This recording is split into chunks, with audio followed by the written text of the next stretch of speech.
Existe um nome que ecoa através dos séculos, carregando poder absoluto sobre as trevas e esperança eterna para a humanidade. São Miguel Arcanjo, cujo próprio nome significa quem é como Deus, tem sido o guardião invisível da raça humana desde antes mesmo de existirmos.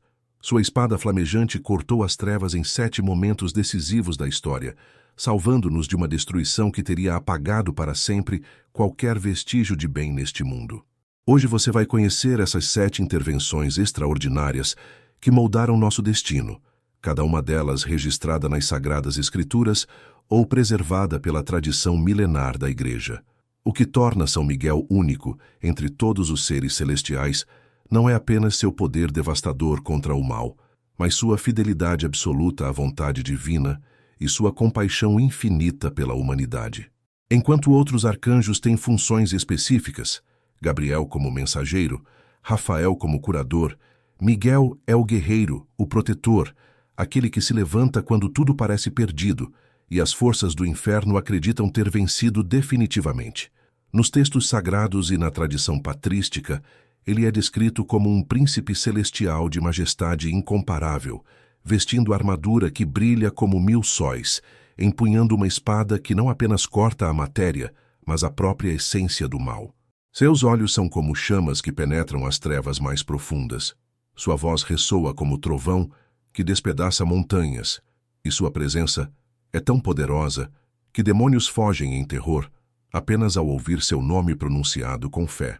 A primeira e mais crucial salvação aconteceu antes mesmo da criação do mundo material, em um tempo que transcende nossa compreensão humana. O livro do Apocalipse, capítulo 12, versículos 7 a 9, narra com detalhes impressionantes. Houve então uma batalha no céu. Miguel e seus anjos combateram contra o dragão. O dragão e seus anjos travaram combate, mas não conseguiram vencer, e não se encontrou mais lugar para eles no céu. Foi precipitado o grande dragão, a antiga serpente, chamada Diabo e Satanás, sedutor de toda a terra habitada. Foi precipitado na terra, e com ele seus anjos. Essa passagem bíblica revela uma guerra cósmica que definiu o destino de toda a criação. Lúcifer, o mais belo dos anjos, o portador da luz, havia se deixado consumir pela soberba. Ele não era um anjo qualquer, era um querubim da guarda, aquele que estava mais próximo do trono divino, dotado de uma inteligência que superava todos os outros seres criados. Mas foi exatamente essa proximidade com o divino que despertou nele a ambição mortal de ser igual a Deus. A rebelião de Lúcifer não foi um ato impulsivo de momento, mas uma campanha cuidadosamente orquestrada para corromper a ordem celestial. Ele conseguiu seduzir 1/3 dos anjos, prometendo-lhes que poderiam ser como Deus, que não precisavam se curvar diante do Criador.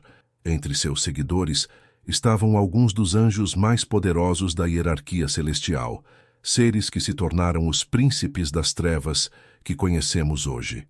O momento crítico chegou quando Lúcifer declarou abertamente sua intenção de usurpar o trono divino. Foi então que São Miguel se levantou diante de toda a corte celestial e bradou as palavras que se tornaram seu grito de guerra eterno. Micael, quem é como Deus? Não era apenas uma pergunta retórica, mas uma declaração de guerra contra a blasfêmia suprema que acabara de ser proferida. A batalha que se seguiu no céu não foi apenas espiritual, mas cósmica, abalando os próprios fundamentos da realidade. São Miguel liderou as hostes angelicais, fiéis contra as legiões rebeldes, numa guerra que determinou o destino de toda a criação futura. A vitória foi decisiva. Lúcifer e seus seguidores foram expulsos do céu e precipitados nas profundezas do abismo. Mas o significado dessa primeira salvação vai muito além de uma simples vitória militar celestial. Se São Miguel não tivesse se levantado naquele momento crucial, se ele tivesse permanecido neutro, ou pior ainda, se tivesse se juntado à rebelião, jamais teria existido humanidade. A própria ordem cósmica teria sido corrompida desde o início, e todo o plano divino de criação e salvação teria sido destruído antes mesmo de começar. A segunda salvação aconteceu logo após a queda de Adão e Eva, quando a humanidade perdeu sua inocência original e foi expulsa do paraíso. Gênesis 3:24 relata: E expulsou o homem, e pôs querubins ao oriente do jardim do Éden, e uma espada inflamada que andava ao redor para guardar o caminho da árvore da vida. A tradição patrística, preservada pelos padres da Igreja desde os primeiros séculos do cristianismo, identifica São Miguel como o querubim encarregado de guardar a entrada do Éden. Mas essa missão não foi um castigo cruel, foi um ato supremo de misericórdia divina, que salvou a humanidade de um destino ainda pior que a morte física. Quando Adão e Eva pecaram, eles não perderam apenas sua inocência, perderam também sua imortalidade natural. Se tivessem permanecido no paraíso e comido da árvore da vida em estado de pecado, teriam se tornado eternamente presos nessa condição corrompida, sem possibilidade de redenção. Teriam se tornado como os demônios, seres eternos, mas eternamente separados de Deus. São Miguel, portanto, ao guardar a entrada do Éden com sua espada flamejante, estava, na verdade, protegendo a humanidade de si mesma.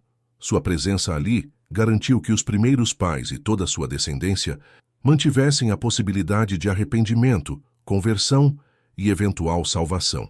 Sem essa proteção paradoxal, a queda teria sido definitiva e irreversível. Durante os séculos que se seguiram, enquanto a humanidade se multiplicava e se espalhava pela terra, São Miguel permaneceu como sentinela invisível, impedindo que as forças do mal explorassem completamente a vulnerabilidade humana causada pelo pecado original. Sua vigilância constante manteve aberta a porta da esperança, que seria definitivamente escancarada com a vinda do Messias. A terceira salvação está registrada no livro de Daniel, onde o profeta revela o papel especial de São Miguel como protetor do povo escolhido. Daniel 10:13 narra um episódio extraordinário. Mas o príncipe do reino da Pérsia me resistiu 21 dias, e eis que Miguel, um dos primeiros príncipes, veio para ajudar-me, e eu fiquei ali com os reis da Pérsia. Este versículo revela uma dimensão da realidade que geralmente permanece oculta aos olhos humanos, a existência de uma guerra espiritual constante entre as forças angelicais e demoníacas pelos destinos das nações. O príncipe do reino da Pérsia, mencionado por Daniel, não era um governante humano, mas um demônio poderoso que exercia influência espiritual sobre aquele império. Quando Daniel orou pedindo revelação divina sobre o futuro de Israel, sua oração desencadeou uma batalha espiritual que durou 21 dias. O anjo enviado com a resposta foi impedido de chegar até Daniel pelas forças demoníacas que controlavam espiritualmente a Pérsia. Foi necessária a intervenção pessoal de São Miguel para quebrar essa resistência e permitir que a revelação chegasse ao profeta. Mas a proteção de Miguel sobre Israel ia muito além de episódios isolados. Daniel 12:1 profetiza: "E naquele tempo se levantará Miguel, o grande príncipe, que se levanta a favor dos filhos do teu povo, e haverá um tempo de angústia, qual nunca houve, desde que houve nação até aquele tempo. Mas naquele tempo livrar-se-á o teu povo, todo aquele que se achar escrito no livro." Esta passagem revela que São Miguel foi designado especificamente como protetor espiritual de Israel durante todo o período do Antigo Testamento. Sua missão era garantir que o povo escolhido sobrevivesse a todas as perseguições e tentativas de extinção, preservando assim a linhagem através da qual viria o Messias prometido. Durante os séculos de cativeiro na Babilônia, as invasões assírias, as dominações persas, gregas e romanas, Israel enfrentou repetidamente situações que ameaçavam sua completa destruição como povo. Em cada uma dessas crises, foi a proteção invisível de São Miguel que garantiu sua sobrevivência. Não se tratava apenas de proteção política ou militar, mas de uma salvaguarda espiritual que impedia que as forças do mal conseguissem frustrar o plano divino de salvação através da aniquilação do povo escolhido. A quarta salvação está intimamente ligada ao mistério da encarnação do Verbo divino. Embora os evangelhos canônicos não mencionem explicitamente a presença de São Miguel durante a anunciação a Maria, a tradição apostólica e os escritos patrísticos preservaram a memória de sua participação crucial nesse momento supremo da história da salvação. A tradição, transmitida desde os primeiros séculos da Igreja, ensina que São Miguel foi enviado especialmente para proteger Maria Santíssima durante todo o processo da encarnação.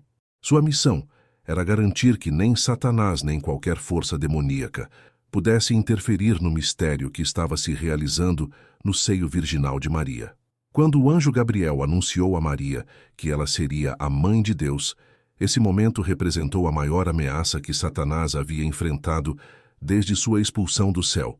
Se ele conseguisse corromper ou impedir de alguma forma a encarnação, todo o plano divino de redenção seria frustrado.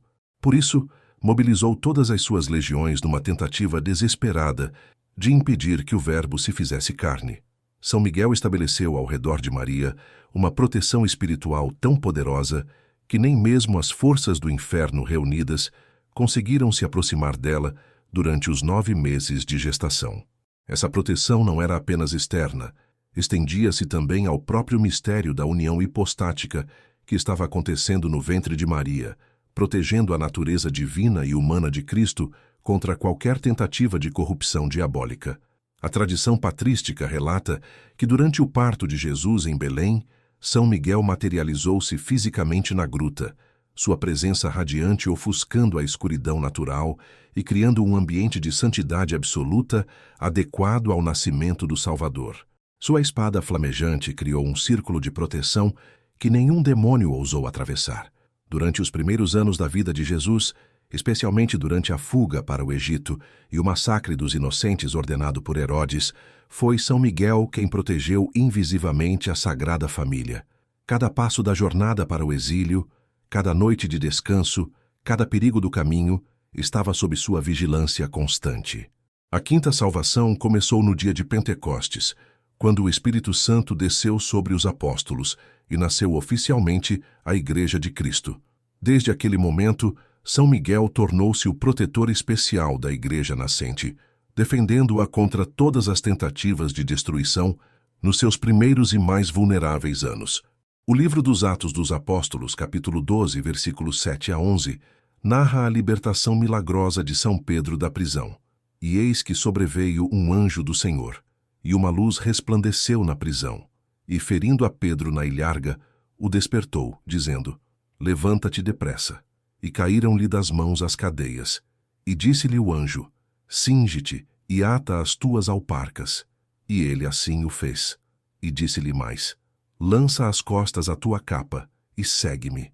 Embora o texto sagrado mencione apenas um anjo do Senhor, a tradição patrística unânime identifica essa figura como São Miguel Arcanjo.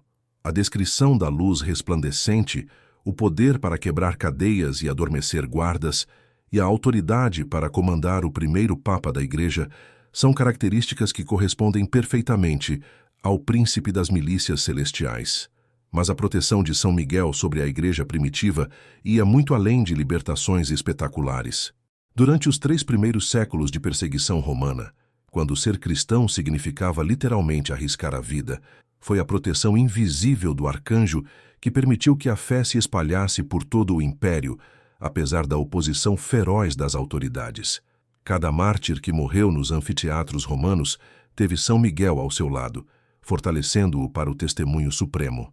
Cada catacumba onde os cristãos se reuniam secretamente estava sob sua vigilância protetora. Cada manuscrito dos evangelhos que conseguiu sobreviver às perseguições foi preservado através de sua intervenção. A tradição patrística relata que durante a perseguição de Nero, quando Roma inteira parecia conspirar para exterminar os cristãos, São Miguel apareceu várias vezes aos líderes da comunidade, orientando-os sobre onde se esconder, quando fugir e como preservar os textos sagrados para as gerações futuras. A sexta salvação está documentada em diversas aparições históricas de São Miguel ao longo dos séculos, sempre em momentos críticos para a fé cristã. A mais famosa aconteceu no Monte Gargano, na Itália, no século V, quando invasões bárbaras ameaçavam destruir completamente a civilização cristã no Ocidente. Segundo os registros históricos preservados, São Miguel apareceu ao bispo local e prometeu proteger aquela região contra os invasores. A aparição foi acompanhada de fenômenos sobrenaturais que aterrorizaram os exércitos bárbaros e os forçaram a recuar. O santuário construído no local dessa aparição tornou-se um dos centros de peregrinação mais importantes da Europa medieval. Outra intervenção historicamente documentada aconteceu em Roma durante o pontificado do Papa São Gregório Magno, no século VI. A cidade estava sendo devastada por uma peste terrível que já havia matado milhares de pessoas. E o próprio Papa organizou uma procissão penitencial pedindo o fim da epidemia. Durante essa procissão, milhares de testemunhas viram São Miguel Arcanjo aparecer sobre o mausoléu de Adriano, atual Castel Sant'Angelo, guardando sua espada flamejante numa bainha, sinalizando o fim da peste. A partir daquele momento, a epidemia cessou completamente, e uma estátua do arcanjo foi colocada no topo do edifício, onde permanece até hoje. Ao longo da Idade Média, São Miguel continuou se manifestando em momentos críticos. Durante as cruzadas, foi visto várias vezes pelos cavaleiros cristãos, dando-lhes coragem sobrenatural para enfrentar inimigos numericamente superiores. Durante a Reconquista Espanhola, apareceu repetidamente aos reis cristãos, orientando suas estratégias militares contra os mouros. No século XV, São Miguel desempenhou um papel crucial na vida de Santa Joana d'Arc, aparecendo-lhe repetidamente e orientando-a na missão de libertar a França da dominação inglesa. As visões de Joana foram investigadas minuciosamente pelos teólogos da época, que as declararam autênticas e de origem divina. Cada uma dessas intervenções históricas teve um propósito específico: preservar a fé cristã em momentos em que ela estava ameaçada de extinção ou corrupção grave. São Miguel não se manifestava por capricho, mas sempre em resposta a necessidades espirituais críticas que ameaçavam o bem-estar espiritual da humanidade. A sétima e última salvação ainda está por vir, mas já está profetizada no livro do Apocalipse. Os capítulos 19 e 20 descrevem a batalha final entre as forças do bem e do mal, quando Satanás será definitivamente derrotado e acorrentado por 1000 anos. Apocalipse 21:3 profetiza: "E vi descer do céu um anjo que tinha a chave do abismo e uma grande cadeia na sua mão. Ele prendeu o dragão, a antiga serpente, que é o diabo e Satanás, e amarrou-o por 1000 anos, e lançou-o no abismo, e ali o encerrou, e pôs selo sobre ele, para que não mais engane as nações, até que os 1000 anos se acabem. E depois importa que seja solto por um pouco de tempo." A tradição teológica unânime identifica esse anjo como São Miguel Arcanjo, que receberá de Deus a autoridade final para encarcerar definitivamente Satanás e todos os demônios. Será a conclusão da batalha que começou no céu antes da criação do mundo. O fechamento definitivo do ciclo de rebelião que tem marcado toda a história da salvação. Essa sétima intervenção será diferente de todas as anteriores porque será definitiva e irreversível. Enquanto as 6 primeiras foram salvações temporárias que preservaram a humanidade até que chegasse o momento adequado para a redenção final, a sétima será a vitória absoluta e eterna do bem sobre o mal. Quando São Miguel encarcerar Satanás no final dos tempos, ele não estará apenas protegendo a humanidade mais uma vez, estará selando para sempre a vitória conquistada por Cristo na cruz. Será o momento em que a oração que Jesus nos ensinou, "Venha a nós o vosso reino", se realizará plenamente na terra. Mas até que chegue esse momento final, São Miguel continua sua missão protetora. Cada oração dirigida a ele, cada invocação de seu nome santo, cada medalha ou imagem sua venerada com fé genuína, estabelece uma conexão real com o poder protetor que tem salvado a humanidade durante milênios. Os sinais de sua proteção continuam sendo os mesmos através dos séculos: coragem sobrenatural nos momentos de medo, luz na escuridão espiritual, força para resistir às tentações, proteção contra perigos físicos e espirituais, e uma paz profunda que transcende toda a compreensão humana.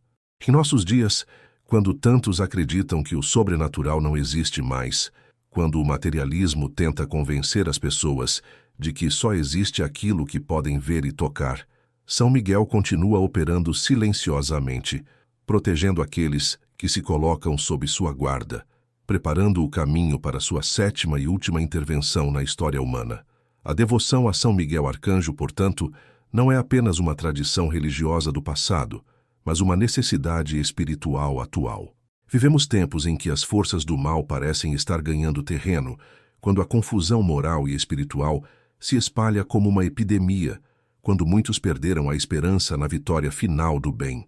É exatamente nestes tempos que precisamos mais da proteção daquele que nunca perdeu uma batalha, que nunca falhou em uma missão, que nunca abandonou aqueles que foram confiados aos seus cuidados. São Miguel continua sendo o grande defensor da humanidade, o guerreiro incansável que luta por cada alma humana como se fosse a única que existisse. Sua espada flamejante continua cortando as trevas. Sua armadura radiante continua brilhando como farol de esperança. Sua voz poderosa continua proclamando a pergunta que aterroriza todos os demônios: quem é como Deus? A resposta é sempre a mesma: ninguém é como Deus. E por isso, São Miguel sempre vencerá todas as batalhas em seu nome. E você já experimentou a proteção poderosa de São Miguel Arcanjo em sua vida? Já sentiu aquela coragem inexplicável quando enfrentava situações impossíveis? Já percebeu como certas tentações perdiam completamente sua força quando invocava o nome do grande guerreiro celestial? Ou ainda, já vivenciou aquela paz profunda que vem depois de entregar suas batalhas pessoais nas mãos daquele que conhece perfeitamente a arte da guerra espiritual? Compartilhe nos comentários sua experiência pessoal com São Miguel. Talvez sua história possa inspirar outras pessoas que estão passando por momentos difíceis a descobrirem o poder extraordinário que está disponível através da intercessão deste grande arcanjo. Lembre-se, São Miguel não é apenas o protetor de nações e da Igreja Universal. Ele é também o guardião pessoal de cada alma que sinceramente busca sua proteção. Que São Miguel Arcanjo continue defendendo todos nós no combate diário da vida. São Miguel Arcanjo, defendei-nos no combate.